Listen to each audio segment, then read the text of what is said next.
l'invité de la matinale. KTO Radio. Notre invité ce matin est le nouveau président de la Conférence des religieux et religieuses de France, la COREF, depuis novembre dernier. Frère Jean-Pascal Lombard, bonjour. Bonjour. Merci d'être avec nous. Vous êtes supérieur provincial de la Congrégation du Saint-Esprit. On vous reçoit à l'occasion de la Journée mondiale de la vie consacrée ce lundi 2 février.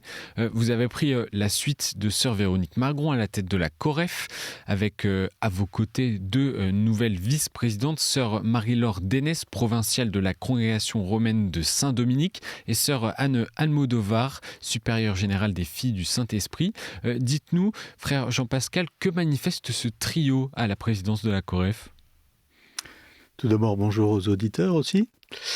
Le trio, c'est la règle de fonctionnement de la COREF, mais c'est aussi, je crois, pour nous, le souhait de montrer qu'une fonction de gouvernance se vit en collaboration. Et on a voulu aussi manifester justement une forme de réciprocité entre hommes et femmes pour montrer que dans l'Église aussi, la collaboration homme-femme est une manifestation de l'Évangile en quelque sorte. Et vous étiez vous-même vice-président de la COREF lorsque sœur Véronique Margron était à sa tête. Comment abordez-vous cette nouvelle responsabilité quelques mois après votre élection ? J'ai envie de dire avec joie, d'un côté, parce que voilà, le service de la vie consacrée, c'est quelque chose qui correspond à ma vocation, j'ai envie de dire, service de mes frères et sœurs, avec aussi gravité, parce que c'est une période qui n'a pas été facile, avec gratitude pour le travail qui a été accompli par Véronique et son équipe ces 9 dernières années, puisque Véronique a été présidente pendant 9 ans. Un moment vraiment crucial, et c'était vraiment la personne qui a aidé aussi bien les supérieurs religieux que les évêques à se mobiliser. Et donc on va continuer cet engagement. On célèbre la vie consacrée aujourd'hui dans le monde entier, et les défis sont nombreux, on va y revenir, mais quels sont les signes d'espérance concernant la vie consacrée en France ? D'abord, j'ai envie de dire, l'espérance ne s'appuie pas uniquement sur des signes, mais sur notre relation au Christ. C'est vraiment le cœur de notre vocation de religieux, religieuse, que ce soit dans la vie contemplative, que ce soit dans la vie apostolique, la vie érémitique, les vierges consacrées. Donc il y a une multitude de formes. Et notre espérance, elle se nourrit tous les matins dans le temps de prière, qu'il soit personnel ou communautaire, avec le Christ qui est finalement celui qui porte avec nous la vie du monde, le don de la vie que nous recevons chaque jour. Donc voilà, j'ai envie de dire, cette première base, c'est cette foi que le Seigneur est avec nous. Et qu'est-ce qui fait qu'aujourd'hui encore, il y a des jeunes ou des moins jeunes d'ailleurs qui répondent à l'appel de Dieu au célibat pour le royaume, à une vie contemplative ou une vie apostolique ? Alors, c'est dans le cœur de chacun qui peut répondre, mais j'ai envie de dire, je crois que ça correspond à notre être profond, d'avoir envie de donner du sens à notre vie, de trouver que le sens ou ce qui nous rend le plus heureux, c'est aussi de rendre les autres heureux, et que le chemin de l'Évangile, vécu avec d'autres, le plus souvent en communauté, est un chemin sur lequel, comme baptisé, on peut accomplir cela, notamment en rejoignant le projet d'un institut. En fait, c'est la conjonction entre un désir personnel, un appel personnel, et puis la rencontre avec un institut qui porte un projet lui aussi.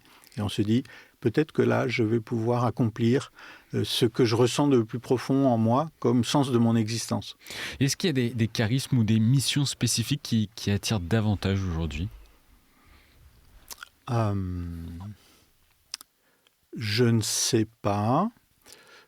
Je crois que la dimension de vie communautaire est quelque chose important et qui est, j'ai envie de dire, attractif, qui est en même temps un défi, parce que vivre avec les autres, ça demande beaucoup d'humilité et de charité, de conversion personnelle. mais aussi en lien avec toutes les incertitudes sur l'environnement, sur la fraternité dans notre société. Je crois que la vie religieuse a des choses à proposer, tant dans son style de vie, de sobriété, de partage, de mise en commun, que dans les lieux de présence, aux frontières, sur les fractures, auprès des personnes en fragilité. Et donc, ce sont effectivement des lieux d'engagement possibles. Je crois que c'est ça qui peut être attractif aussi. Frère Jean-Pascal Lombard, avec nous, les 10 dernières années ont été marquées à la COREF, 9 pour le mandat de Véronique Margron, par les révélations et la gestion de cas de violences sexuelles. Ça a été un défi majeur pour la COREF. Lors de la dernière Assemblée générale en novembre, il y a un rapport qui a été présenté qui faisait le bilan des actions mises en œuvre par les congrégations et les instituts religieux. Vous pouvez nous rappeler que dit ce rapport, en gros, quel est ce bilan? Alors, il y a eu ce qu'on appelle le rapport moral, et puis il y a eu une enquête qui a été faite auprès des supermajeurs. Le rapport moral, il nous dit que nous avons mis en œuvre, d'une part, en réponse ou en accueil au rapport de la SIAZ, le rapport Sauvé, une instance indépendante qui s'appelle la Commission Reconnaissance et Réparation, qui permet aux personnes victimes d'être entendues et d'avoir, par cet intermédiaire, une relation avec l'institut auquel appartenait l'agresseur, et ensuite de vivre un parcours d'écoute approfondie avec l'aide de la CRR et, à un certain moment, avec les responsables d'institut. Donc ça, c'est un premier bilan.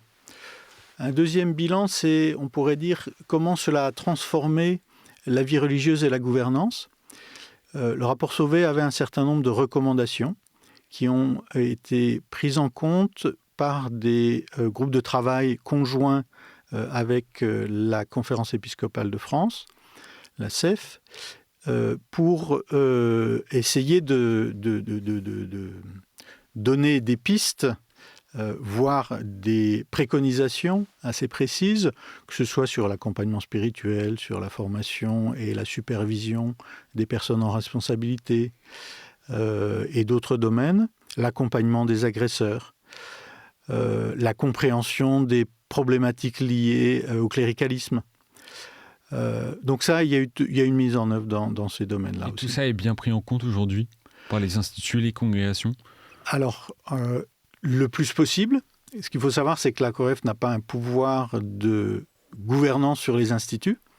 Donc nous sommes là en accompagnement, en conseil, en support dans le sens d'apporter des compétences, de mutualiser des services.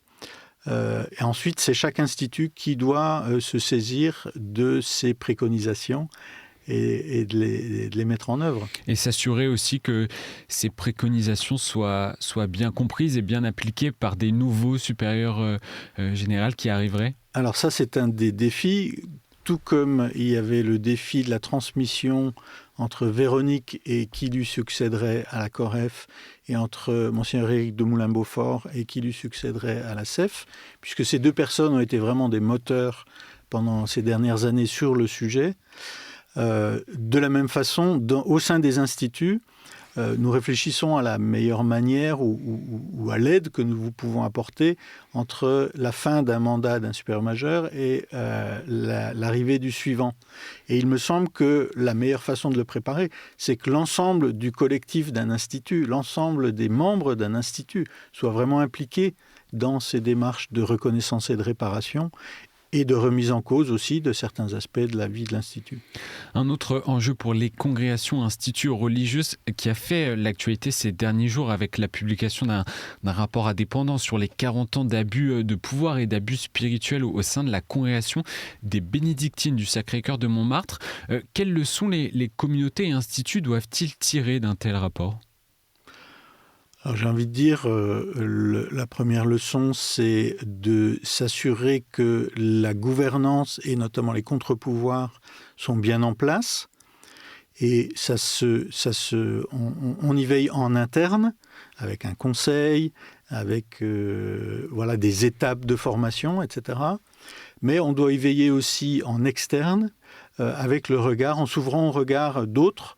Et le plus souvent, c'est les autorités diocésaines qui ont une responsabilité à cet égard.